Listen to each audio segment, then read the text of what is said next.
Welcome to It Doesn't Take a Genius. All right, welcome to It Doesn't Take a Genius, our dear viewers and listeners, both of you. I'm wearing ridiculous headphones today. I am putting myself up against a brick wall outside. The reason is we had a couple things happen. The first is that last week's episode about your coworker, the Flat Earther, was extremely popular, surprisingly so. Probably did 10 times better than most of our episodes on week one. So we wanted to record a follow-up to this. And that's the other thing that's happened, is that in the middle of me recording this follow-up, my son needed to have my tripod. He needed my whole setup so that he could record some video of a 2 liters and Mentos experiment that he's doing for his schooling. And he's very excited about it, very into it. Move your hand up a little bit so I can see it. Yeah, that's pretty good.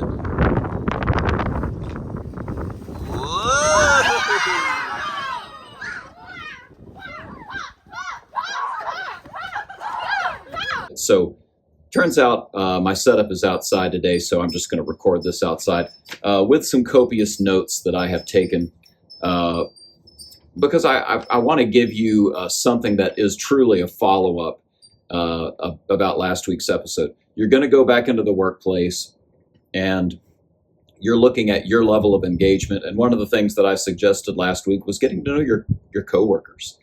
Regardless of the work, getting to know your coworkers is a win. So here's another thing. If you are a manager or an owner and you have employees coming in, you're probably wondering about their level of engagement. Well, that has been the subject of much debate in the recent years.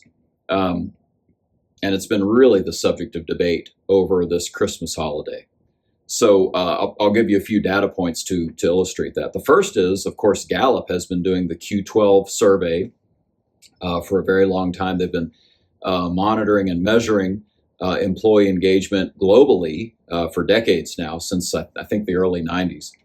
And we continue to have an epidemic of lack of engagement in the workplaces. And so we've talked about this many times. Unengaged employees produce less of whatever it is they produce. They don't show up to work as often. There are more workplace accidents, et cetera, et cetera. It affects a lot of different things. So engagement's a really big deal, and Gallup says we're struggling with it.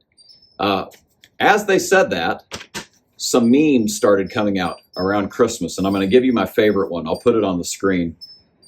This person said, stop making me justify my paycheck. I don't want a yearly performance review. I don't want to spend 2 hours filling out a form about my top accomplishments like I forgot what I worked on all year. You saw the work. You paid me. That was the agreement. I also don't want to invent 5 ways I should magically do more next year for the same money. If I mess up, tell me when it happens. If I'm doing fine, stop asking me to write essays about it. Let me just enjoy the holidays and leave me be. Okay, so we have engagement as something we're talking about right now in the modern workplace. We have people coming out saying, hey, could you stop trying to make me engaged and just let me do my job? And I am surprisingly sympathetic to that line of thinking. You'll have to get to the end of the episode for me to explain why that is. But let me give one other data point, and that is that we are on the advent of whatever it is artificial intelligence is going to do to our workplaces. We've talked about this many times. Mike is fond of saying that AI will not replace people, but people with AI will replace people. I think that's probably true. If you want to go full utopia/dystopia, AI is going to replace work. We will not be working in the traditional sense. And because of the efficiencies built and the economies of scale and the new things created and discovered, What will be happening instead is that we'll all have universal basic income, and there just will be less work to do. And so we'll be able to spend time on other things. So this was recently debated between Sam Harris and Ross Douthat on their podcasts. They each have one. If you're not familiar, Sam Harris was known as one of the four horsemen of the New Atheism. The New Atheism movement in the, I guess the late 90s, but definitely early 2000s, sort of evangelists, if you will, about how atheism was right and you should convert to atheism. Some of the thinking around, that dogma was bad and had always been a problem for human society, and we would see human flourishing if we could get rid of dogmas and tribalism and be atheists. And meanwhile, Ross Douthat, a conservative Catholic who writes for the New York Times, different takes, right? Different takes on this idea of what's AI going to do to the workplace. Is it going to be a good thing or a bad thing if we don't have to work? And Sam Harris says, hey, UBI, universal basic income means we can go do things that bring about flourishing for us humans. We can go do the things that are meaningful to us. And Douthat said, yeah, rich people have been doing that for a very long time. They have universal basic income. They've been able to do what they want with their time. And some of them find meaning through work. They go work on their estate, or they do work on a cause that's important to them, like, William Wilberforce helping overthrow slavery, chattel slavery. Or they've been doing meaningful things like going to war, dying for their country. Or they've devolved into complete boredom, ennui, debauchery. They're just sort of giving themselves over to pleasure because that's really all there is in life, and that's as good as it gets. So Douthat a little skeptical that just because we don't have to work that it would lead to anything good, because we'd still have to do something that we find meaning in. And I started thinking about that idea that the fact that we'll have to do something to find meaning in our lives. Could we do that without work? And that's going to become a problem if you are a manager or an employer who's listening to this podcast. You have already seen the issue here, because you are going to be employing people no matter what in some capacity. And is the meaning there? Is the work meaningful and fulfilling? And that's what it takes for them to be engaged? If so, we might be in a pickle right now, in a real pickle. So I just want to give you two thoughts here. One is sort of how you categorize the kind of workers that you have, and then, what do you do about it? So here's my thinking, and like I said, I've got some notes that I'm going to be following along with here. But you work, your employees have to work. You're not yet to the stage of universal basic income. So how are they engaged? I think they're engaged along three different levels. And the first is they're bought in. Your why is their why. We used to call these people patriots. Do you have a mercenary or a patriot? A mercenary just works for money, and they go home and they're not really bought in. They're not going to help anybody out. They're not going to do things other than just the bare minimum to get the money that they need, and then they're out. But a patriot, they bought into the mission and the vision of the organization, or the mission and the vision of what you've put before them for the team. They want to make a dent in the universe. Remember, that's how Steve Jobs coaxed, forgot his first name, Scully, the CEO of PepsiCo, coaxed him away from Pepsi to Apple to say, hey, you're going to be making a legacy for yourself, a big impact on the whole universe. And that was attractive enough that he left. So that's a patriot, right? Your why is their why. As long as they can see it and buy into it and believe it, you've probably got them for life.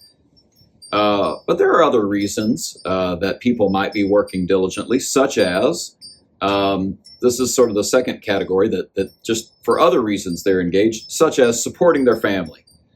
supporting a cause that's important to them. They may need money to raise their children and support their spouse, like me, or they may be single and have a cause that's really important to them.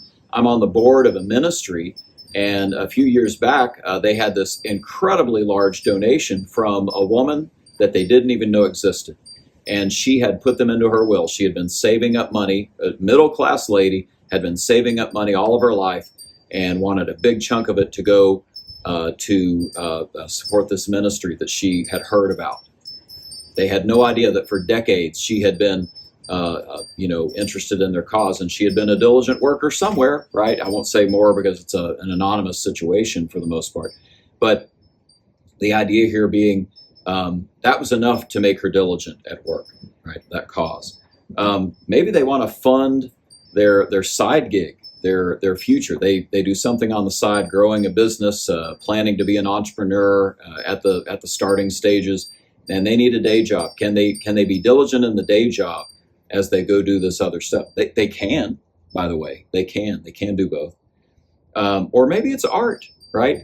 Maybe they're like last week's episode, we talked about the gentleman who was performing in the comic stages, sort of like in a vaudeville situation, but he worked the day job. He liked him. The narrator of the story liked him. He was a good guy. The side gig was what was fueling his soul, but he needed to pay the bills, so he had a day job. Can that guy be diligent? I would argue he can. And then the final thing is maybe it's a faith issue, right? I would like to think that I would be, as a Christian, working diligently for my employer as I am supposed to work for my master in heaven. That's sort of a paraphrase of a Bible verse. The Westminster Catechism says that the chief purpose of a man is to glorify God and enjoy Him forever. So whatever I'm doing, to quote another Bible verse, whatever you do, do all things for the glory of God. That's sort of the idea. We've talked about the parable. It's probably an apocryphal story of Sir Christopher Wren, the great architect of the 1500s, 1600s, and he built St. Paul's Cathedral. I think he built maybe Buckingham Palace. It was his designs. And the story goes that he disguised himself and toured his work site at St. Paul's. And, he saw somebody working so-so, and he asked him, "What are you doing?" And he said, "I'm earning my shilling." And he sees another guy maybe working a little harder and said, "What are you doing?" He said, "I'm building a building." And then, in a corner that nobody's going to even go see, there's a guy just sweating profusely, chiseling rock and making something that's not even going to be visible to the people who attend this cathedral. And, Christopher Wren says, "What are you doing?" And he says, "Well, I'm partnering with Sir Christopher Wren, building a magnificent cathedral to the glory of God." Right? That's probably, in that case, a patriot, right? Because he's literally building the church that is so precious to him. The church, it's, the Holy Catholic Church, the universal church. But could you have that kind of an attitude in doing any job? Could you be that bought in because you were doing it to be a diligent worker, to be a good example of your faith? Yes, you could.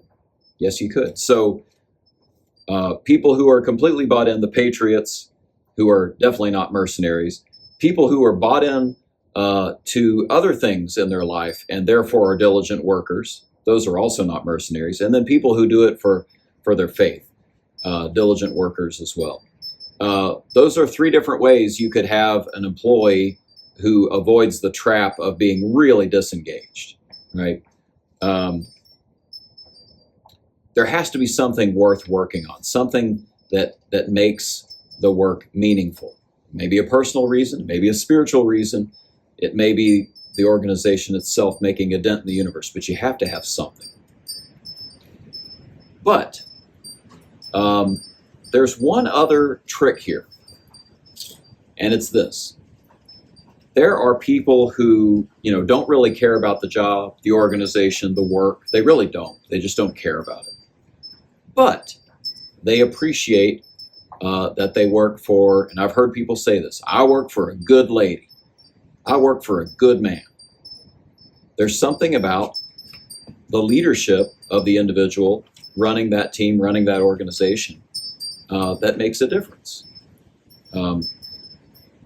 So part of that is because those people feel treated well, right, by that person. And they find that person in some way a great example.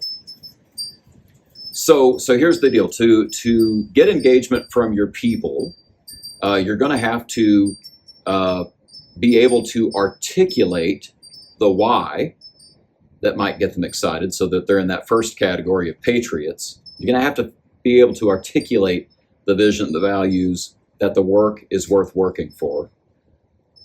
Or you better know how to treat the people like they're worth something, so that they feel like they're worth something and want to keep coming back.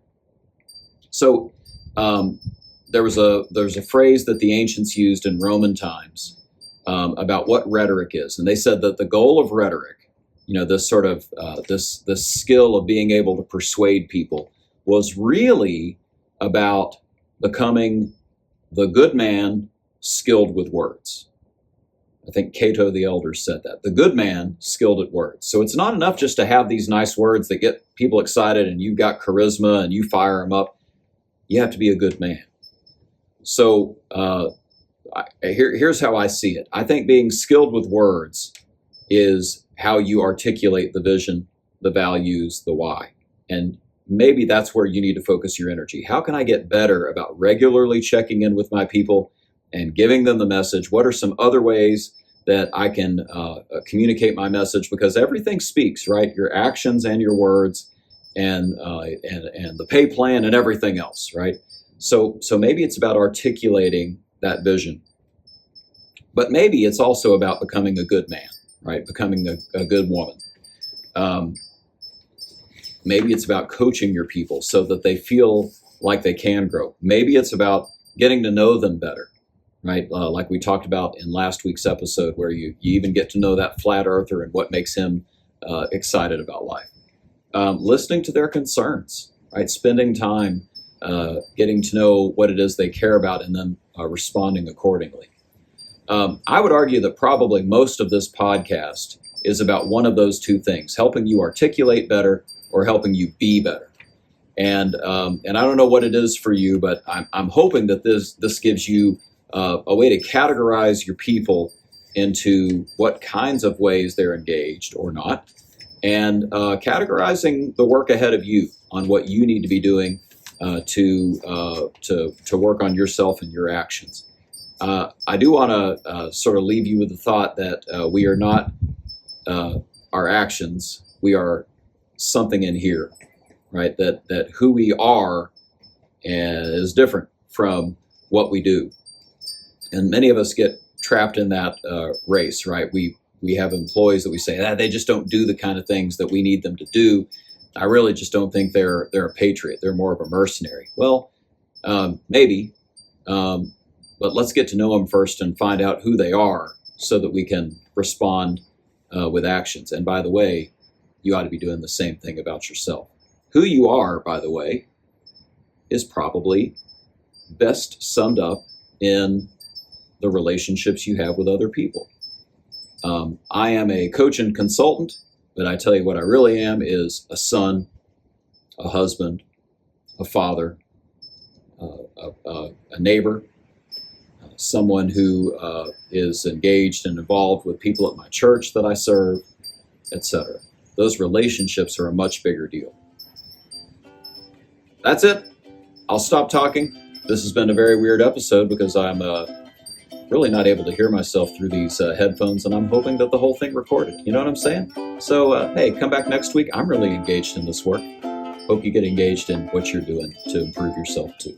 And that's a wrap. The musings of Mark and Mike. No rights reserved, etc. Feel free to share and discuss what you heard today. Even claim the ideas as your own. Who'd want to do that? See you next time on It Doesn't Take a Genius. That's good enough.